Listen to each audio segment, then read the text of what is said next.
Magkano ba yung isang kwan? May 50 sir, may 70 po. Mahal pala ano. Kwenta na ba kayo ng taho? Yung huling, Ito po yung huling yung kain 50, namin sir. dito niyan, 10 pesos lang. Ilan 2009. Ayaw ron. Ayaw mo na ni? Sige, ako. Ano po flavor? Tatlo. May ubi po, may strawberry. Strawberry sa akin. Ako yung regular. Diyan pa rito, ganyan din ang presyo ho dito. Opo sir, pareho po. Oh, Ibara ka. Ay, yung uso.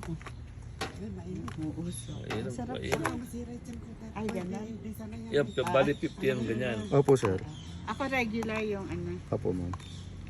Ni ikaw. May barya kayo sa 500.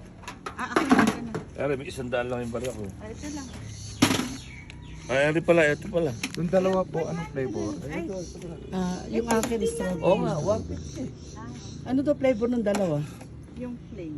Plain. Ito baka may 50 ako. Strawberry yan. Opo. Si ano yung strawberry? Ikaw sir, ano po flavor sa'yo? Ma'am, ito po sa'yo. May straw po dito, baka gusto niyo mag-straw.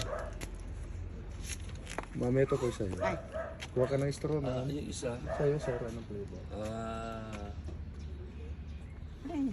Yung plain na lang. Plain na lang sir. Ito may strawberry. Oo, kasawa na ako si strawberry. Straw sir. Tingin na straw. Oh. Salamat po. Straw. Oh ma'am, mag-straw ka ma'am. Hawak na yan. Salamat po. Ni hawakan mo lang konti. Sarap to, mainit. Ganito, masustansya to kasi